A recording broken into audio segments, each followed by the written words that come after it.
mutual fund akan lu main financial market zia hi han soi fia lokilang financial market kan ti chu danang taka mi puin company share an le shal na munte sum le pai an in puk tir na munte sum ain khol khom tir na mun pui ang dewin asoi the ni financial market noya chuan capital market te commodity market money market derivative market forex market le cryptocurrency kan ti te hi a omani ti chuan capital market chung ai han lu tai lang capital market chunga chuan stock market kan ti te bond market kan ti te hi omani ti chuan heng pahnia han invest don chuan thiam na nei te lo ngaya hun nei mei ba ka zir thiam te lo ngai ni chuwang chuan he tiang kha kan man lo ani chuan mi thiam ten kan invest ve theina turin mutual fund ETF kan ti te small case kan ti te hi aron siam chuak ta ni ti chuan mutual fund a hian an lut tai lang mutual fund kan ti chu sumpei punna man ruwa te zinga mi nia tuna kan soi ta kang khan stock market a te va invest don tai la hun te kan nei lo ani mai thei ma se mutual fund a va invest silang ti chuan kan fund kha kan capital kan sum kha fund manager te hoin mi lo en call sak mai don ani ti chuan isum chu stock market a te bond sa te le pe punna man ruwa chi sang sang kan soi ta ka te khan an lo invest sak don che ni ti chuan mutual fund hi a in call to big anoma a in call to company te han ti lang chu AMC an tia asset management company an ti big thina ni India ma hian AMC company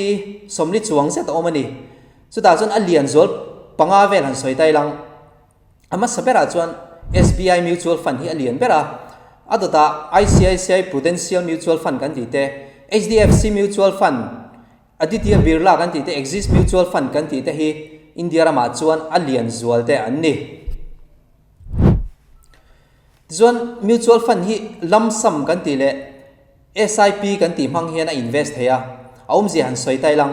lump sum kan ti chu a hloma voi khata sum kan va invest hi lump sum an ti chu ni ta ni hi capital nei nga tan chuan a benefits atam dona amaro chu capital nei tam velo tang khan invest ve kan du thosia SIP mang hian a invest ve le thei don ani SIP kan ti chu kan capital kha tam lo te te in zanga sang khat sang hi capital kha engzat po lo ni se thatin emo quarterly khan kan bank account atang hang kan invest ve kan kat tir ve theya kan invest ve thei ni chu systematic investment plan an tia SIP mang hian kan invest ve le thei bok ani ti chuan mutual fund ni chi sang sang om ve le ta chi thum angin han soi tai la equity fund debt fund le hybrid fund angin han soi tai lang equity fund kan ti hi chu stock market a hian a invest big thina stock market a invest ani wangin a return kha a guarantee ve thei lawa tin short term a invest don chon a risk sang don ani zona dot le a chon debt fund an ti ve le ta debt fund ai chon bonds kan ti ate le fixed deposit ang chi return pengenge ang chi a khan an invest saka wangin hun rei lo te ta na invest kan dua return kan du chuan debt fund a hian a invest ve le thei don ani a risk hiama tin a return hi om nge don ani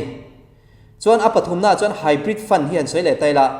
equity le debt fund a hian an invest saka kan capital kha transformin equity le debt fund a khan milo invest sak ve le thung don ani ti chuan fund mutual fund hi chi sang sang oma small cap fund kan ti te mid cap fund large cap fund kan ti te index fund kan ti te chi sang sang kha oma kha chu kan soi vek seng lawanga hemi chi thuma hian han du tok mai ri la thange chom pe pung edu te kining tinge kan lo puyang che mutual fund a hian kan lo pui thei reng che a engtinge kan lo puyang che ti kha han soi le tai la amma sabera chuan risk om dan te loss om them